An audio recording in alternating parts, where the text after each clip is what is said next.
So, welcome to the Perle. Yeah? Risk management in theatre operations is a relatively new thing to large-scale entertainment. Le Perle, we've just celebrated our 2nd year anniversary. So we haven't been around that long. However, it took a lot longer before that to actually create the show.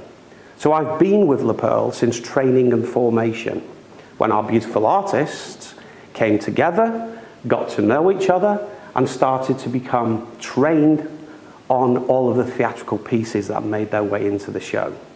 From training and formation, we then went into what's called creation. And some of the pictures around the building and in this room as well are all from training and formation and creation. Yeah? And that was magical. To see an artistic wizard like Franco Dragone actually create a show from his mind was absolutely amazing. Yeah? So I'm very humbled that Le Perle actually chose me to be their first head of health and safety. So, a little bit more about me. Been in the region for 15 years. Before that, I was a soldier for 15 years.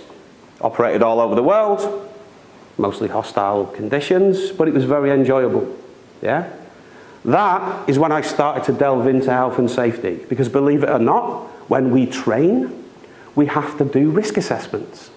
We have to do range letters. We have to do field firing risk assessments. Battle risk assessments. When we're in battle, we have to risk assess, and we have to do what's called a combat estimate, which is the same as a risk assessment.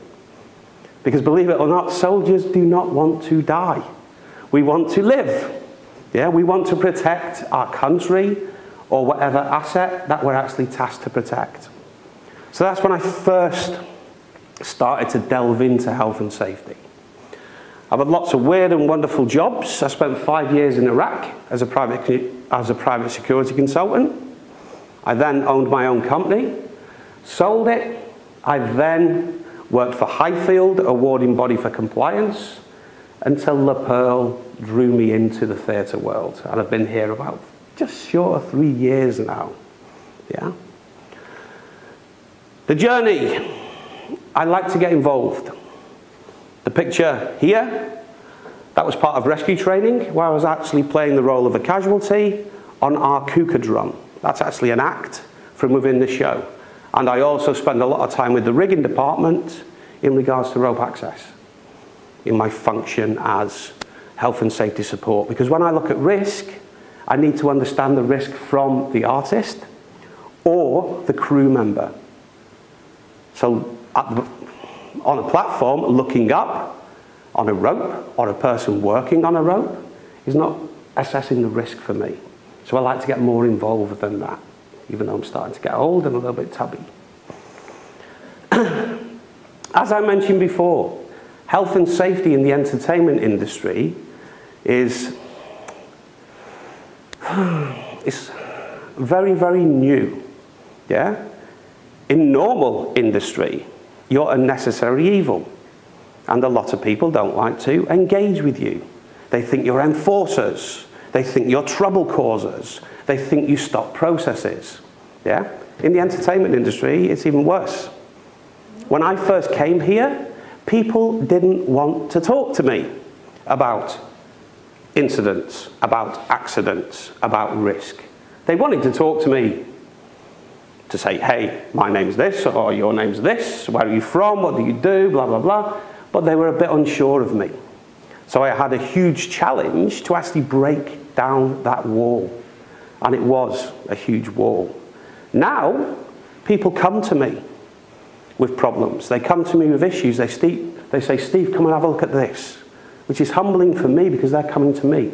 Whereas before, I had to on the QT have a quick cigarette and start to talk to people to draw information out of them. Yeah? So it was very, very tricky. And in the entertainment industry as a whole, it is very tricky. Like our show, for those who've seen our show, or for those who are going to see it, you'll see very, very high risk, or the appearance of high risk. Yeah? There's a lot of possibility of human error. However, through our processes, our validations, both technical and artistic, we reduce the risk. We only pick the right artists for the right acts. We listen to the artists when they tell us they've got a cold, instead of saying, no, you need to go to work. There's nothing wrong with you, go to work. Yeah? We listen to them. If they feel that one of our theatrical pieces does not feel right, we listen to them and we cut the act. Yeah? Because their life is what makes our show fantastic. Without the artists, our show wouldn't be fantastic. Without our support, the artists would not be fantastic. So it's a huge family, and we have to collaborate with each other all the time. Yeah?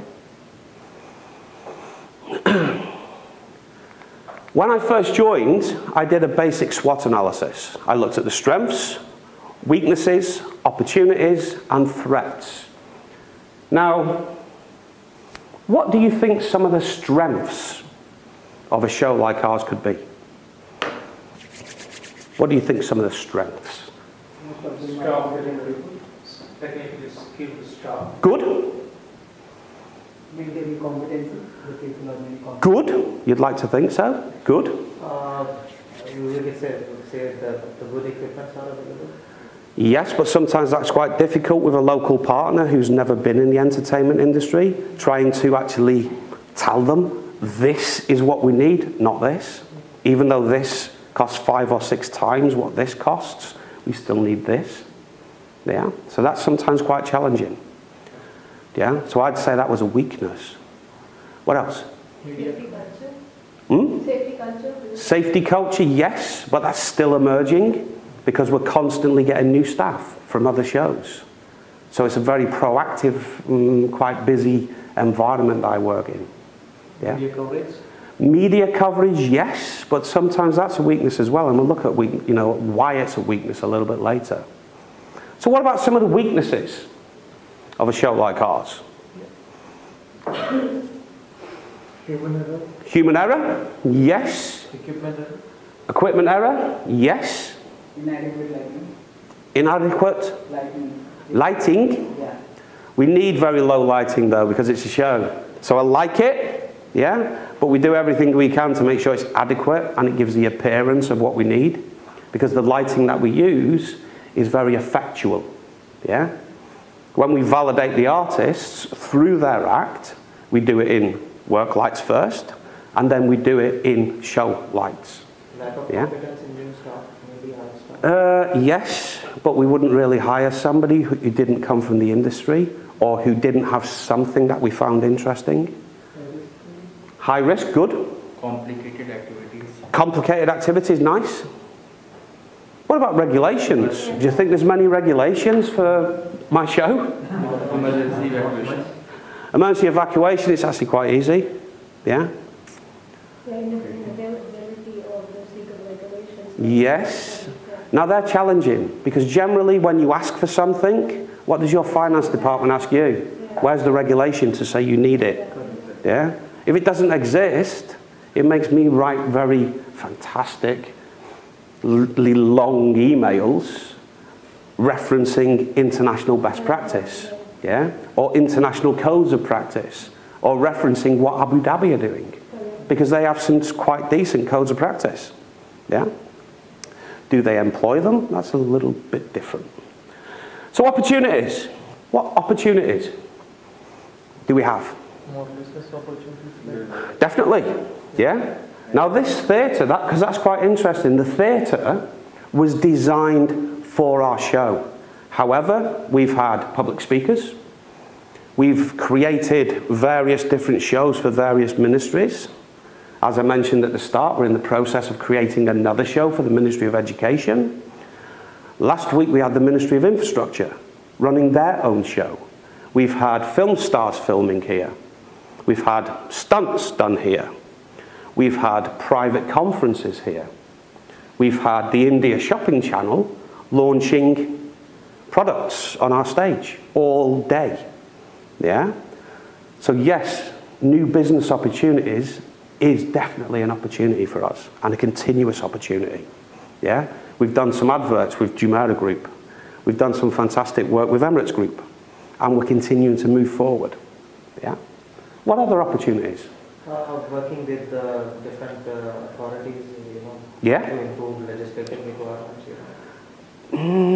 Yes, I do spend quite a lot of time speaking to local government, because when the Public Health and Safety Department come here, they're like, well, you need to explain this to me because I don't even know what it is.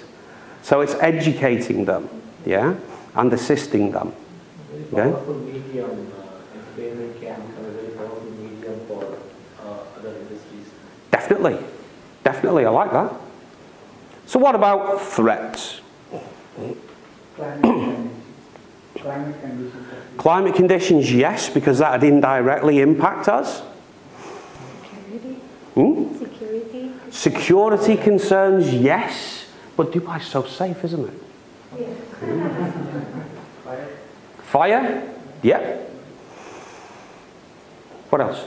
Any incident will damage the reputation. Good. Good. I like that, and we'll talk about that in a little while. What else? Media. Media. Yeah, but sometimes that's a good thing as well, because we get a lot of good media. Sometimes we get bad media. But that's a fact of life. It's what we do with that bad media that's important. Yeah? Because then you're looking into your organisational resilience. Yeah? If there's a huge economic crisis, it will directly affect our show. So that's a massive threat. If you run out of money, or tourists run out of wanting to come to the UAE, or a war happens, or civil unrest happens, that's going to affect our show. Yeah? Big time. So there's so many threats that we need to analyse. And that's one of my roles, to analyse threats as well as hazards. Pricing. Yeah? Once competitors enter the market. But we can't cut the tickets too much because operationally we are super expensive. Yeah? Super expensive. So operating costs are vital. There's certain things that if we don't get right, we'll close the show. That's why we need to have really good insurance as well. How we do it? Occupational safety risk, we always look at the reputation. Yeah? If we don't do this, how is it going to impact our reputation? Because if it impacts our reputation, it's going to impact the finances. When we look at risk as well, we always put a financial line to it as well. Okay? So we're looking at business impact analysis as well as risk management. Okay? Because then I've got a bargaining chip to say, well, if we don't do this, this is how much we will lose. Yeah? Because then you're talking the speak of C-suite. Yeah? The financial controllers. Because they don't understand entertainment. They don't understand occupational risk management or security risk management. Yeah? They only understand financial risk management. Okay? So we always put a financial line in regards to if we don't do this. Regardless of whether there's a regulation or not, we still need to do it because of this reason. Yeah? Because they all affect each other, don't they? Yeah? Now, does this make sense to you guys in your own company as well? Yeah? Okay? So we're not too different.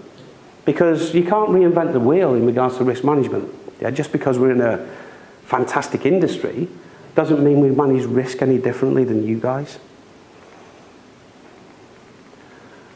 The system, organic. Because the acts are organic. The building is organic. So the system itself is organic in its design. It needs to be flexible and adaptive to change. Yeah? Constantly, acts may change. We've just put a new act back into the show. Yeah? It was an old act. We've moved it to a different part of the show and re-engineered the actual effect of the act. So that made a difference. Every department in the theatre takes ownership of their own risk management. I assist that process, I audit that process. Yeah, but every single department take ownership. And when they do it, they look at how that department collaborates and interfaces with another department. Because then we've got overlap. Yeah?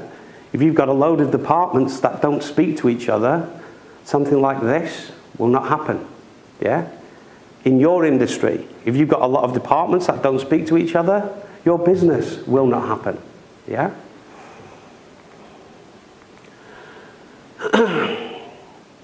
But we still use plan, do, check, act. Yeah? Because it's simple. It works. And I like simple things that work. Yeah? I'm not big into reinventing the wheel. We currently document in two ways. We use Box, which is a slightly better version than Dropbox for all of our dump of information. Now what that's good at is when I update a document, like a risk assessment or an SOP or a method statement, it actually saves it as a new revision. So it does all the revision work for me, and I can dial back to the last versions. Okay, so it does all of that for me. All I really need to do is change the date. Yeah. And for inspections, plan preventative maintenance, we use what's called Fix. Okay, so they're the two ways that we actually control the documentation in the theatre. Okay, so very, very low tech. Yeah. So that Fix, you told it is kind of a... Fix depends on what package you have. Yeah, we use it for inspections, plan preventative maintenance, and the inventory. Yeah, of the whole building, and consumables and non-consumables. So assets and consumables. So even down to a screw, you put it into a work order that you're going to use 20 screws, it will take 20 screws off your consumables for screws. So you had 100 screws, after that work order has been complete, you've only got 80 screws. It also alarms when you reach a certain minimum, so then you can put a new purchase request in, okay? Because we really, really don't want to run out of anything, because we don't know when we'll need something, yeah? So we try as much as physically possible to keep to at least 20% working spares, yeah? Of everything that we have, that we use a lot of. Does that answer the question? Yeah, it does so much other things. Inventory as well as the, yeah. The maintenance. Yeah. Yeah. You get the right package, it's super expensive, okay, but it's good. It's not the best software out there, but it's actually quite good. You can access it for your mobile phone, which is good for me. I'll just skip through this slide because I've just covered it, and this one as well. Now the silo effect. Has everybody heard of the silo effect? Departments creating little boxes around themselves, not talking to each other. Yeah? A lot of companies still operate like that because they're like, oh, I can't talk to this department because they're the enemy. It happens a lot in health and safety and security because, like I said, we are a needed evil. Yeah? Because people think we're a black art. People think, oh, it's witchcraft what they do. Yeah? They do. You know, you may laugh, but they do. They don't fully understand it. Now, what are some of the reasons why they don't understand it? Do you think? Lack of awareness? Hurdles. They sometimes think they are hurdles. Yeah. Their background as well, you know, depends on from where they are coming, which industry they are coming. Yeah, where they yes, work. yes. Their own perception. Their own perceptions? Financial costs. Costs? What else? Mindset. Mindsets, yes. Perceptions. So what can we do about it? Engage them. Yeah, engage them, don't enforce them, good. We become enablers, not inhibitors. What else? What else can we do? Motivate them. Sometimes it's quite difficult to motivate a demotivated person though. So we have to analyse how we're going to motivate them. How we're going to make it their idea. Train them. Train them, yes. But how many trainings have you been in when you've looked at your audience and they're all... Yeah? How many trainings? Yeah? How many? Come on guys, talk to me. A lot, yes? Yeah. So it's how you train them as well. Because people don't have time to sit all day in a classroom. My guys don't. Yeah? And we do need to do a lot of training. Yeah? Continuously.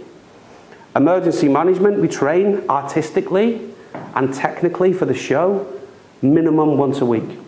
Yeah?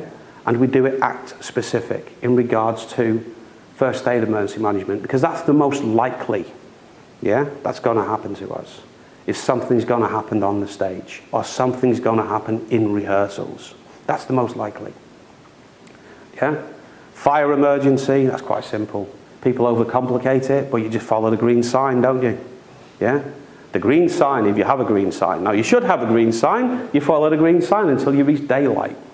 Yeah? And then you track back in your mind, where was the assembly area? And you go to it. It's very simple. Yeah? So we don't overcomplicate that. Okay? Any questions so far? I talk quite a lot, don't I? I do apologise. We are going to have a walk around in a little while. So, let's stand up. Put your phones in your pockets. Stay on the phone. Just stand there. Just come close. As you can see, it's in darkness. Yeah? This is exactly what it's like during a show, apart from some small blue lights. But to get the lighting right, they've turned those lights off.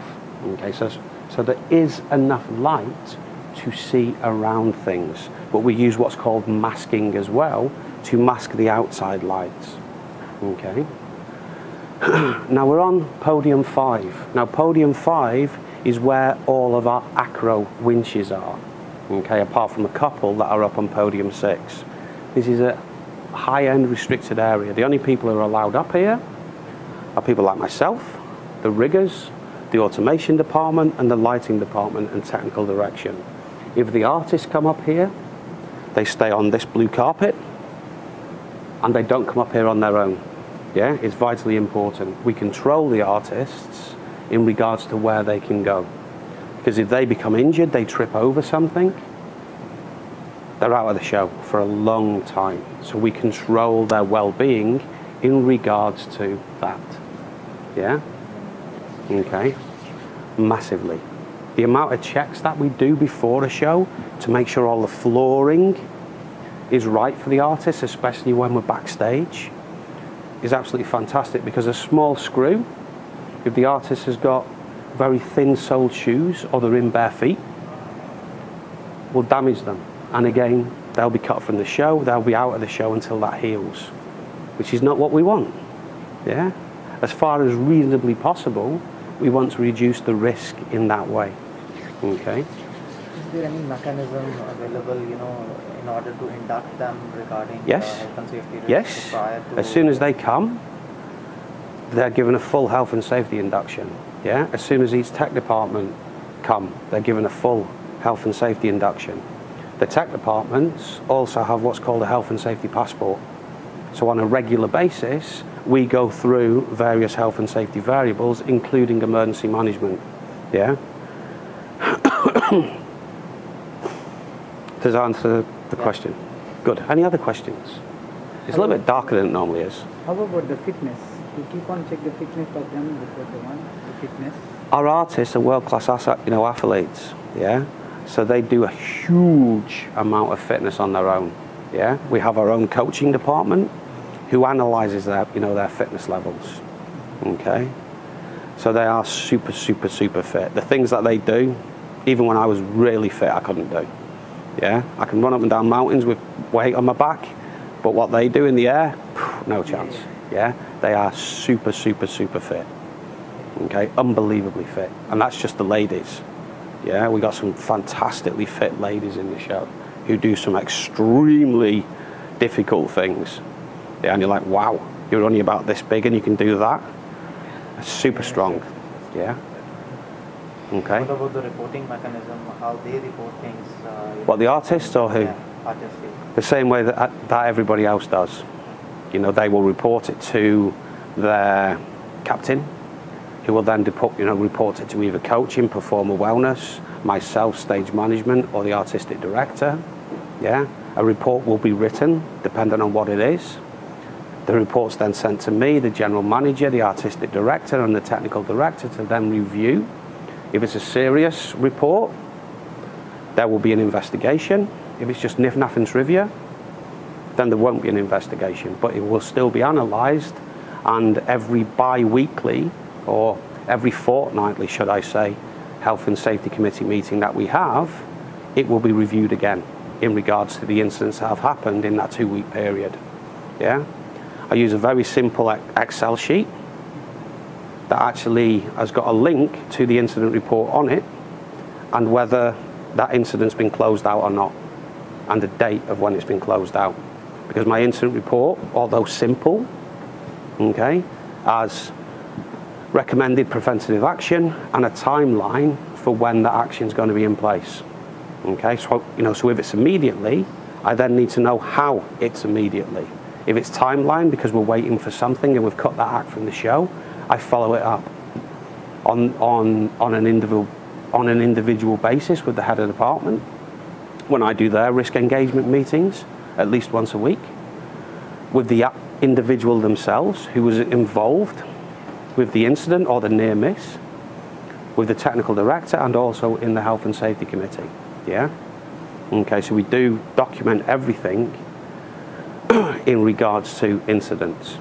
And the basic rule of thumb that I tell everybody is, if you're talking about it, it needs to be reported. Yeah? Because it's important enough to talk about it, then it's important enough to report it. Because a lot of people get confused in regards to, what should I report? Yeah? Small cut to the finger. Does it need to be reported? Yes and no. Depends where. Okay? If people are talking about it, it should be reported. Yeah? That's basically the way, or my actual standpoint. Any other questions, guys, before we move down, because this is a bit boring? How long will you take each show? Each show, 90 minutes. Yeah? 90 minutes of action-packed fun that goes like that. Yeah? We do 2 shows a night, Tuesday through Saturday. Sometimes during public holidays, we have shows on Sunday or Monday as well. Okay? But as much as reasonably possible, we try and cap it to 10 shows a week. Because anything more than that, you start to put overuse injury on the artist. The artist gets super tired because they're exerting a vast amount of calories. Yeah? Is there any medical risk for the artist? Yes, continuous. Yeah? They are validated on a daily basis from our own performer wellness department. Okay? In regards to their mental and physical well-being. Yeah, so we've got our own performer wellness department, which includes physios, chiropractors, etc. within that department, and our actual theatre nurse is part of that department as well. Yeah, and they're screened externally as well as part of regulatory requirements. How many artists would be there in the show? All of them, unless they're injured. The numbers. So in total, you're looking at 65 artists. Yeah. So if they're all not injured, they'll all be at certain parts of the show. Yeah. If they are injured, then obviously the artists get reduced. Okay. What kind of injury? Injury, normally overuse injuries, sprains, strains, muscular, bone injuries. Yeah, from overuse, so their actual sockets are starting to wear out. They're possibly getting arthritis. Huh? Expected every show? Not every show, no. They don't generally get injured during the show. They'll come off the stage and say, my shoulder doesn't feel right. So they'll be validated by PWD, who will take them out of that show. They'll be sent to a clinic called Valiant. Yeah, because we use a specific sports injury clinic in Dubai Healthcare City called Valiant. They will analyse them and they will strike them off, and then they'll go through the process of rehabilitation. If they have to have an operation due to overuse, then they could be out for 7, 8, 9 months on full pay. Yeah, because our insurance is that good. Okay, we've just had a guy come back to the show, absolutely fantastic artist, who had an operation earlier on this year. He's just come back into the show now. Because even though they're fully fit, they need to be show fit. They need to be revalidated into the show. Yeah, which takes time. If we implement a new act into the show, it takes time. It needs to be designed, it needs to be technically validated, it needs to be validated for sound, validated for lighting, yeah, validated for special effects. then artistically validated. Then we need to come up with a rescue plan for it before the act goes into the show. Yeah, and we have to train and validate the rescue plan, because we're not going to put any act into the show unless we know, as far as is reasonably possible, that we can rescue that person, yeah, or those people, because they're that important to us. Yeah. Do you have a backup, Steve? Like, does the artist get sick? Some of the acts do. Yeah. Most of our acts do, including our main character acts.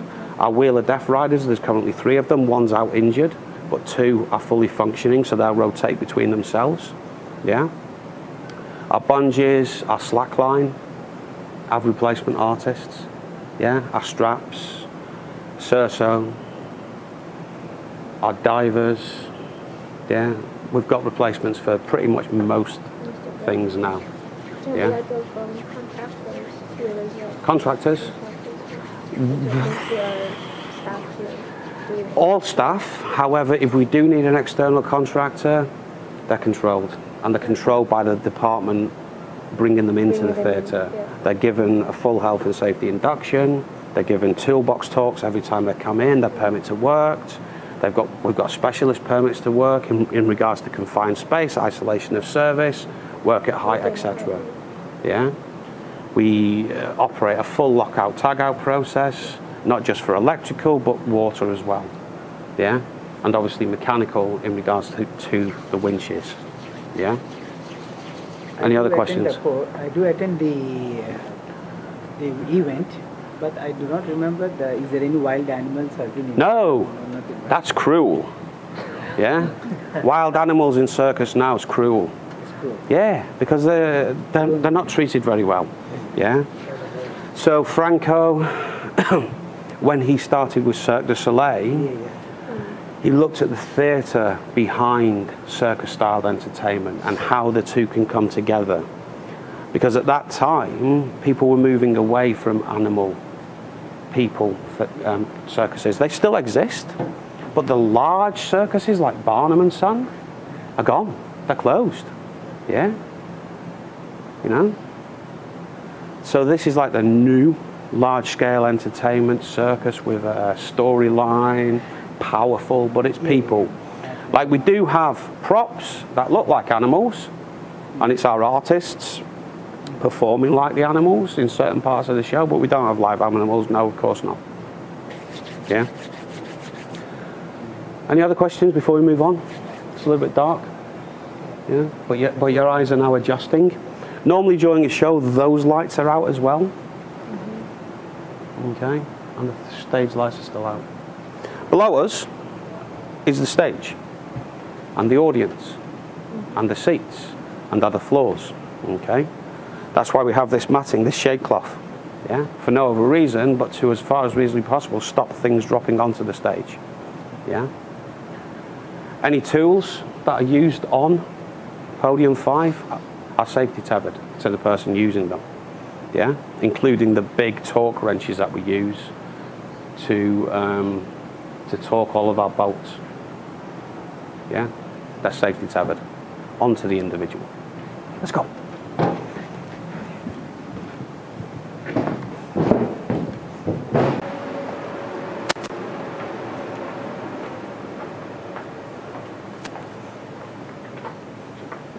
Just come close, come around here.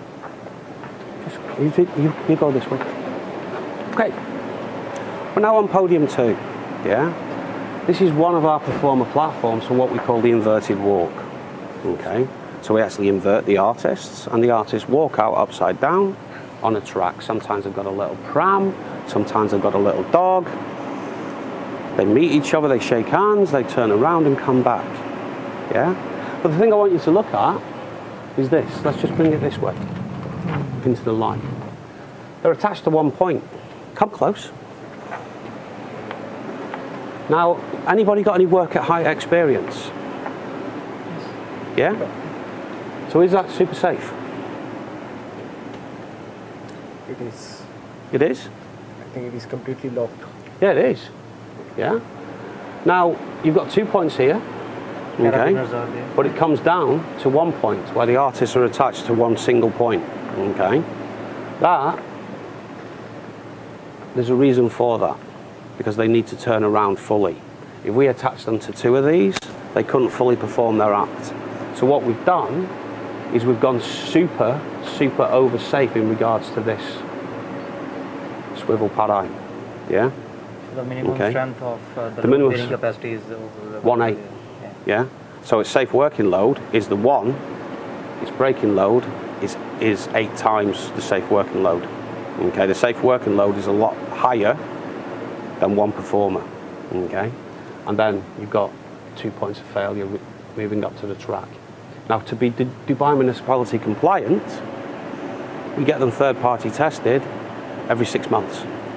Okay, because it is an attachment for an individual.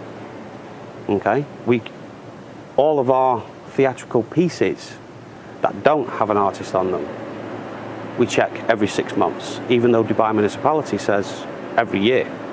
Okay, the reason for that we have them third-party tested every 6 months, is they're above people. Yeah, they're above the audience, they're above artists. Okay, we do our weld tests every 6 months, our pull tests for our anchor points and our rescue anchors every 6 months. Yeah, by a third party. We do it internally ourselves.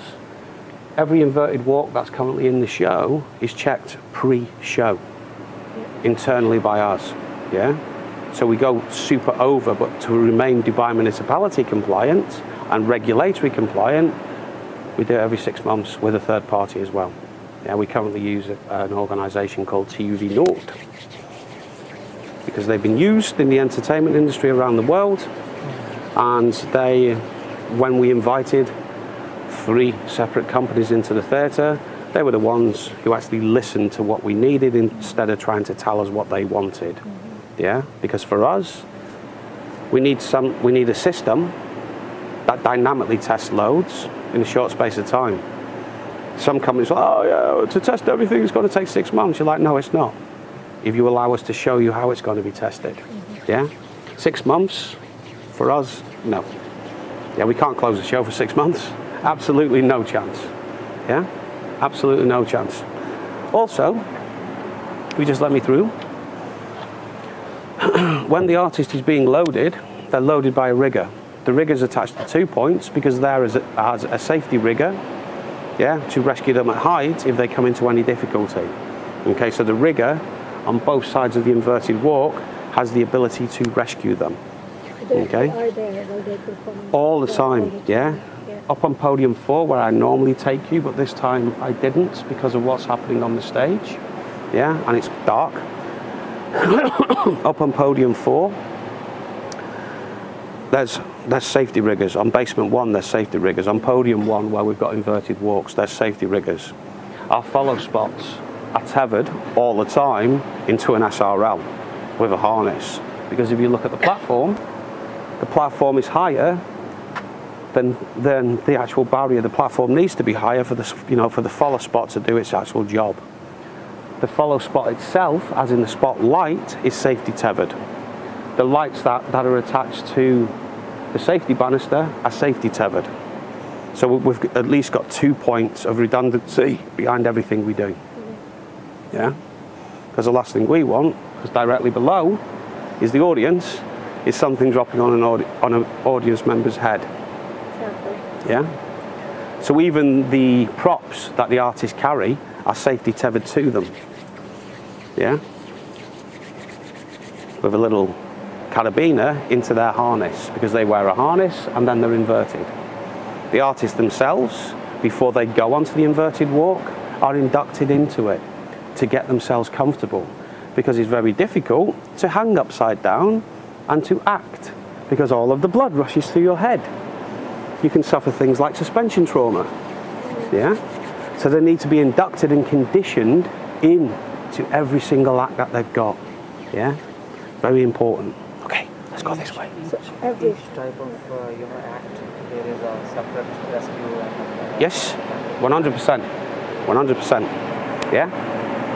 There's the bare, let's just come here. There's the bare mechanics to every single act. Yeah? Now, the actual rescue itself is very different.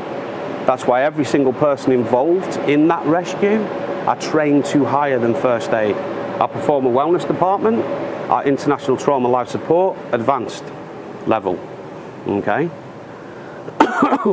Our crew are first person on the scene qualified. Okay, which is higher than a normal first aid course. Yeah, a normal first aid course would not be enough for us. Okay, we do a lot of competency-based training.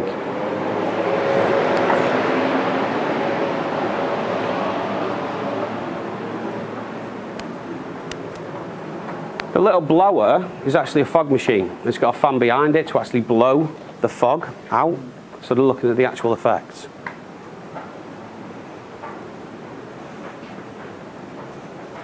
We've got various emergency stations, okay?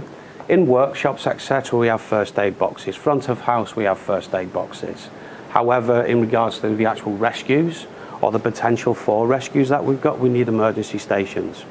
And what the emergency station basically has is either a dry or a wet spine board, oxygen, a full trauma bag, and splints. Some of them have what's called a CED, yeah, a casualty extrication device. Some of them will also have an automated external defibrillator. Currently, back of house, we've got 3. One's on podium 5, one's on basement 1 permanently, on the actual trauma gurney, and one is down in basement 3. We've got 2 front of house. Okay, ground floor, mezzanine floor. That's why we don't have any back of house, ground floor, mezzanine floor, because we've got them front of house. Okay. Emergency management is very important because the risk is super high. Yeah, we've constantly got people working at height on ropes. Yeah, who may need to be rescued during the day as well. One of the gentlemen mentioned about how often do the people work. Well, we work in shifts. Yeah. Morning shift is the day crew, okay? So they will work 9 hours, including 1 hour break. They normally work from 7 or 8 a.m. up until 4 or 5 in the afternoon. 5 days a week, or 6 if we've got more shows. Then we have our show crew and our artists. Our artists have to be in the theatre by 1 p.m. Yeah? But a lot of our artists come in early to do their own training. We've got a lot of artists very interested in CrossFit. Yeah? So some of them are in 9, 10 o'clock in the morning. And then they'll go home, then they'll come back. Yeah? Even when the artists are injured, they're in working with the physio teams. Yeah? In regards to their rehabilitation. So just because they're injured and they're not in the show, they're still in the building. Because they're going through rehabilitation processes. Yeah? To get them back into the show quickly, in the right way. Yeah, our physio teams don't rush anything. Okay, let's go.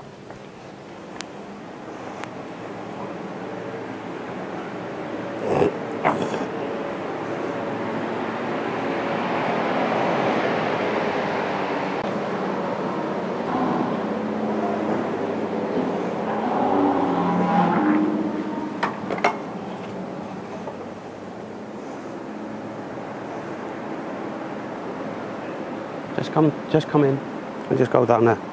Just go down there, yeah. Just keep coming in and go down there. That's it.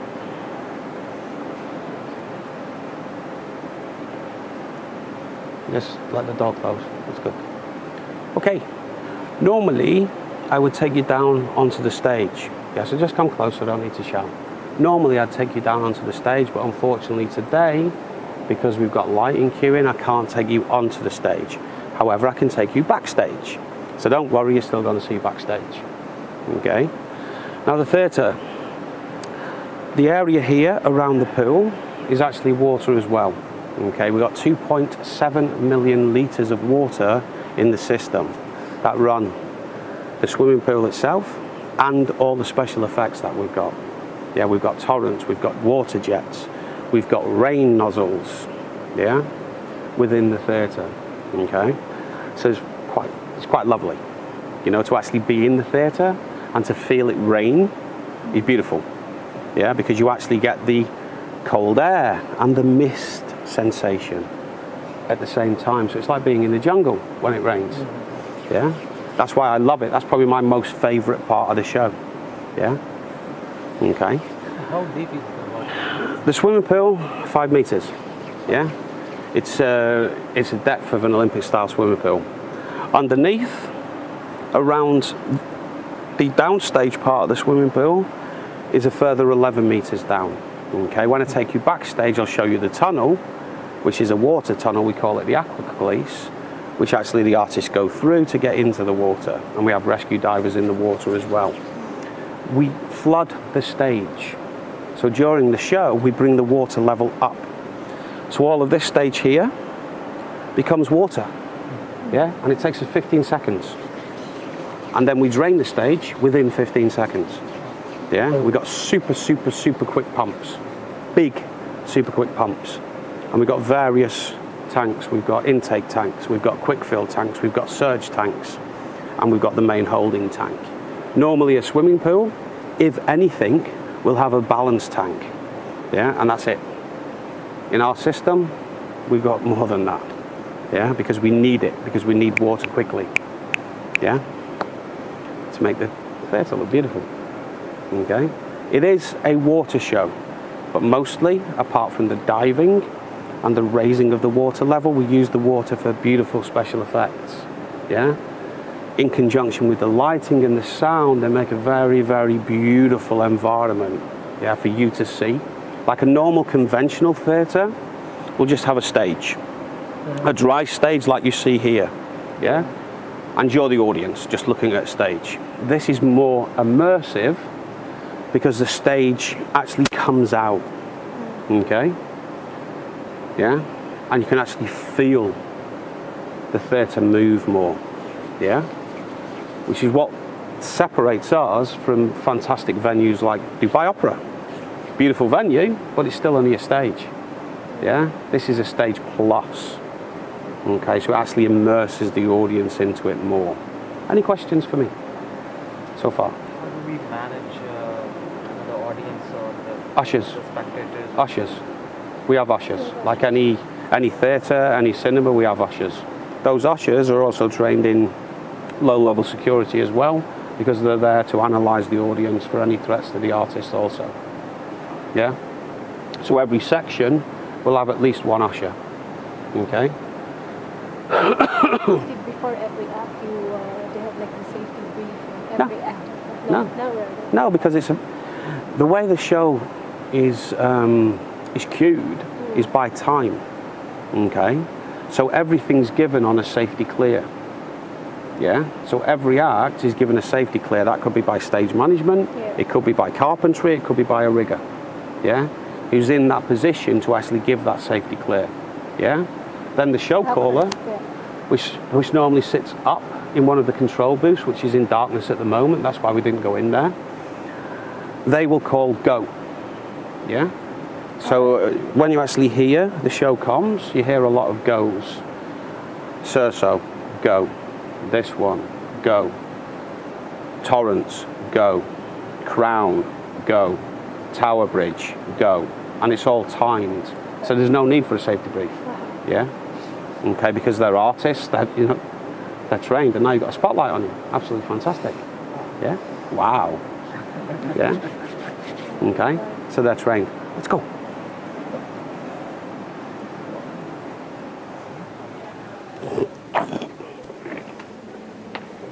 Let's just not open the door too much.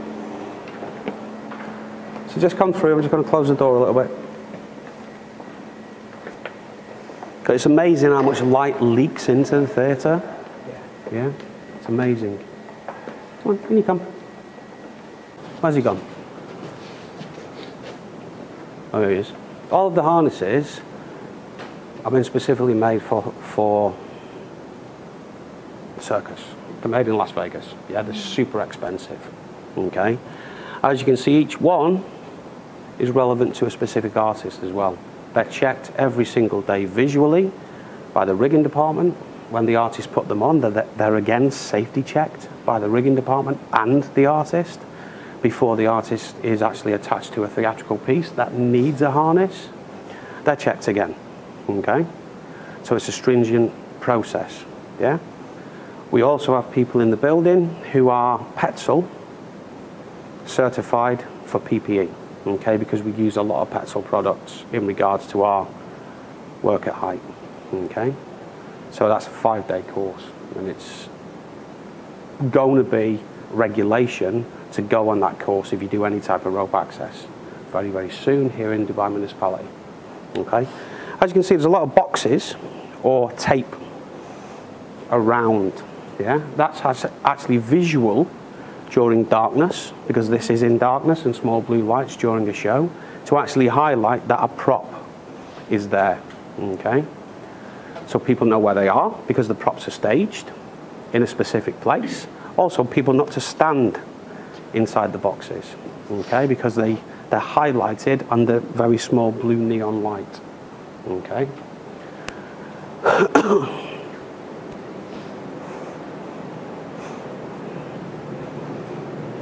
The entrances to the theatre we call VOMs, yeah. We've got 5 open VOMs in, you know, into the theatre, VOM 1 through to 5. VOM comes or derives from the word vomitorium, which is a Latin word for actually spewing people onto the stage, yeah.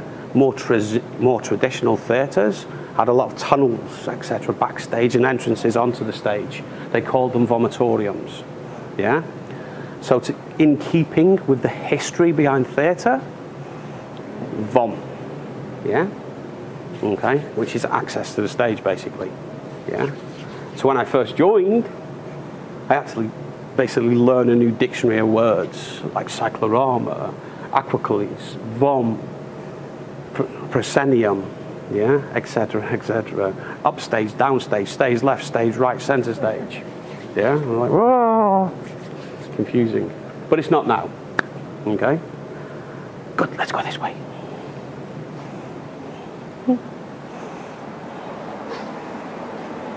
Water point, artist dressing rooms, all very boring.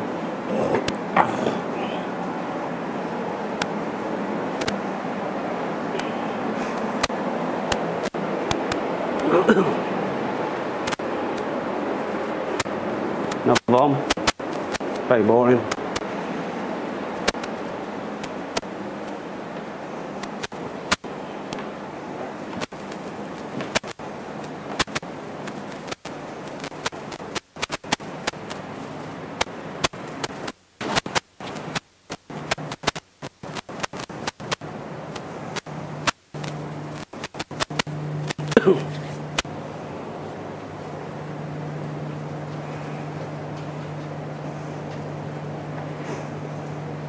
The aquatics area. Like I said, we've got rescue divers in the show.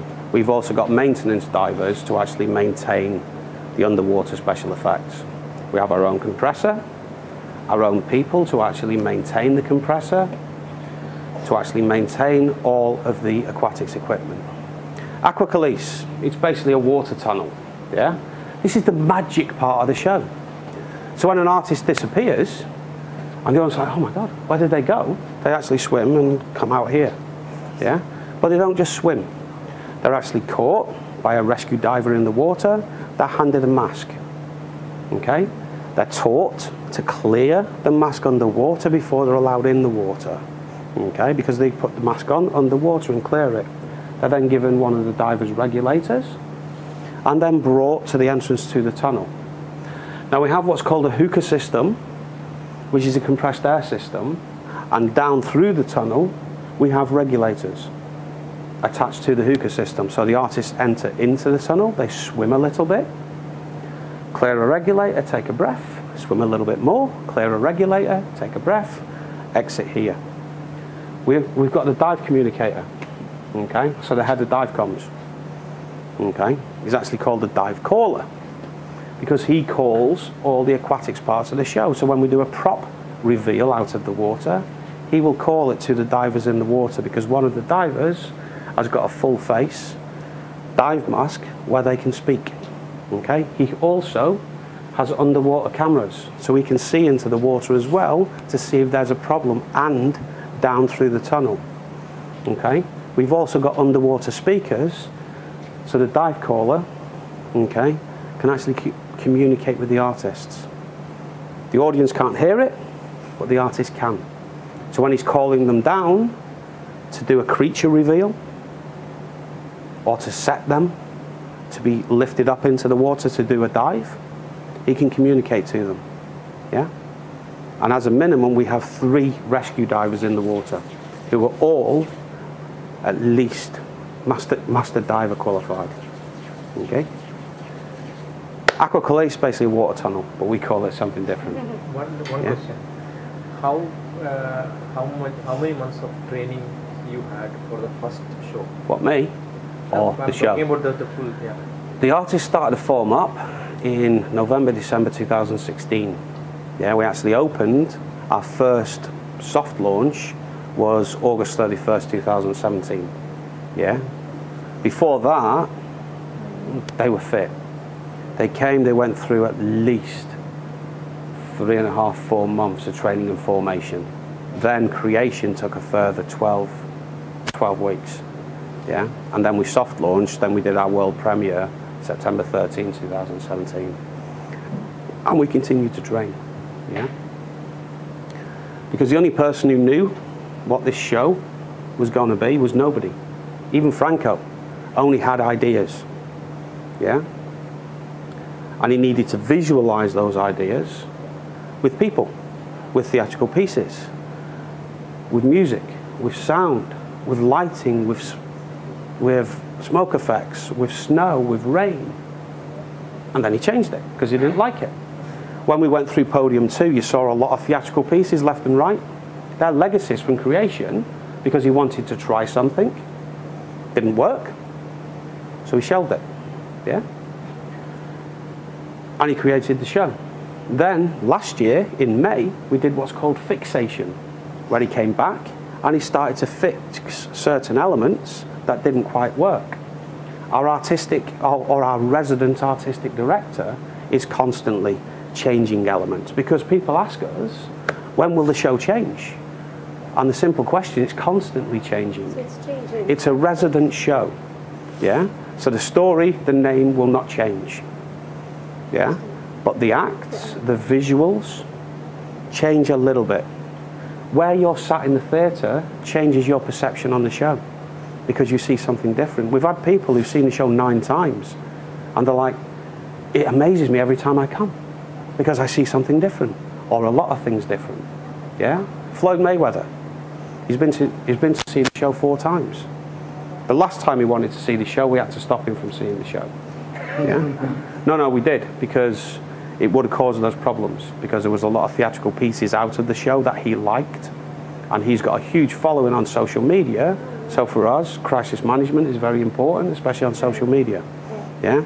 So we actually told him to go to dinner through his agent, who explained to him the reasons. Yeah, because the last thing we wanted was for him to live stream a version of the show which wasn't quite what it needed to be. So it does change. Yeah. We've changed slackline, we've changed Tower Bridge, we've added Cerso into the show, we've added silks recently into the show. We're looking at adding 2 slacklines in the show. The artists themselves change, and when they change, as in one artist leaves to join another show and a new artist comes, they add their own emotion, their own value, their own personality into the act. Yeah? So we've had 3 kings, or 3 clown kings like the main actor. Each one has brought his own personality, and it's changed the dynamics of the show. Yeah? So even small things like that can change a person's perception. Like, wow, I didn't see that before. Yeah, I saw it 6 months ago, and wow, it's like a different show. Yeah? Because people here still don't get what a resident show is, because we're so used to Cirque du Soleil travelling shows coming in for a couple of weeks, Taruk, Bazaar, and then they go again, and then a new show, The Illusionist, the this.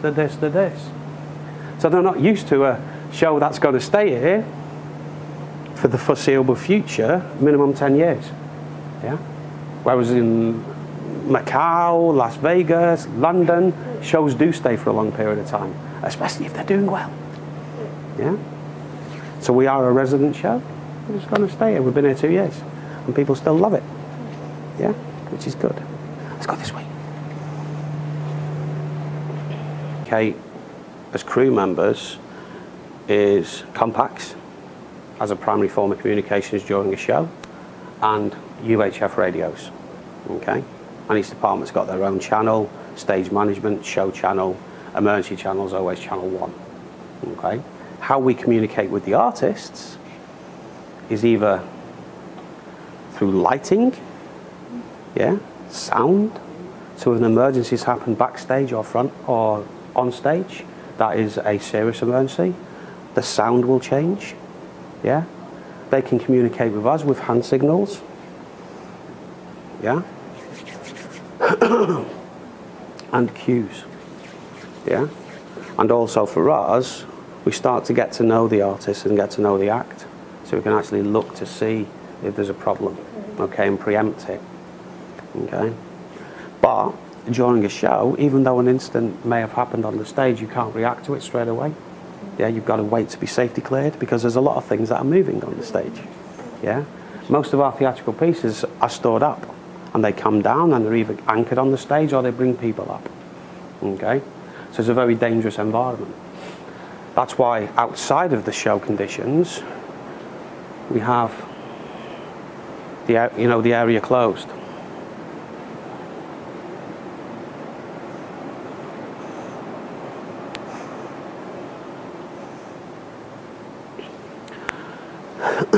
Now, backstage during a show is a hive of activity. Yeah, we've got artists moving from vom to vom. We've got artists going back to their dressing rooms. Yeah.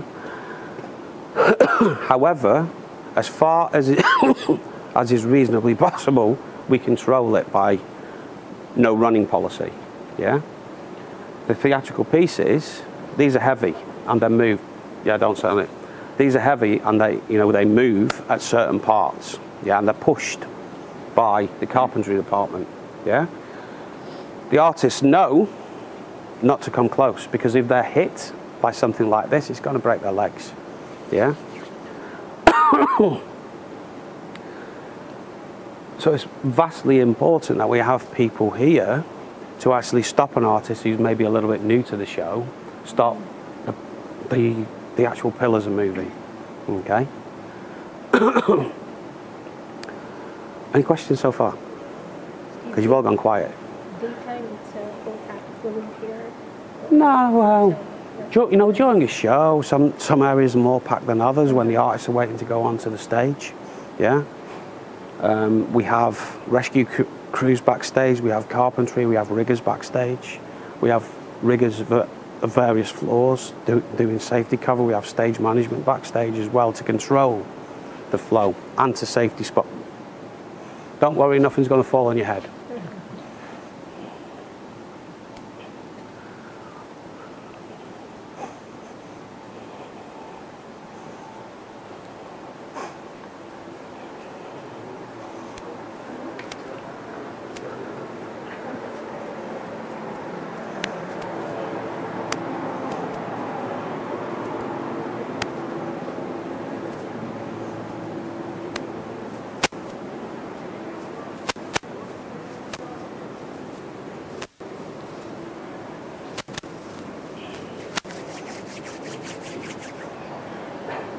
So we're almost at the end, guys, because we can't actually go onto the stage, which is such a shame. But it's a little bit dark, and also we don't want to upset people on the stage. Yeah? So any questions on what we've covered? No? I think regarding there are some items which were hanging on the top. Is there any mechanism not to stand any below the suspended ropes? In what way? Because we have safety, nobody was allowed to stay below the suspended. Yes, but these are suspended by something that's not going to fall on your head. Yeah. So when we're working at height or we're moving something, we have drop zones. Yeah. But when we're storing something, it's not going to fall on your head. Yeah. It's not going to fall on your head. Okay. So if we implemented that, we wouldn't have a theatre. Yeah. So 99.999999999%, it's not going to fall on your head because it's inspected on a regular basis by rigging. Yeah. The actual mechanisms that are holding it up, the actual load is a lot less than the safe working load. Yeah? So it's not going to fall on your head. Because we wouldn't be able to have an act. Because things are stored high. And stored and everything. Yeah? Now, when you're working at height, that's different. Okay. Think about construction, that's different as well, yeah? You have your drop zones. We operate the same. However, we store things at height as well, like our theatrical pieces. If we implemented a drop zone, nobody would go on the stage. Yeah? Okay? So, everything's safe. Everything's inspected. So, instead of a drop zone, we go at safety in a different way in regards to the amount of inspections that we do. Okay? But good question and well pointed out. Yeah? But we wouldn't be able to exist. Okay? So that's how we get around that. Good question though. Anybody else? No? You're all tired after a full day's work, aren't you? Let's go up. Let's go back up to the front of house. We can have a little picture together. Islam's good with his stills camera as well.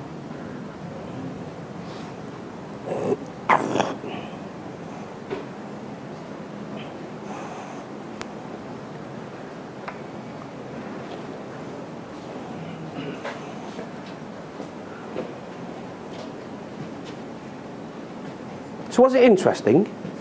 Yes. Was you all Different. It's a different industry. And it's like when you're teaching, those who are teachers, if you see a class, you start to get worried. Really interesting.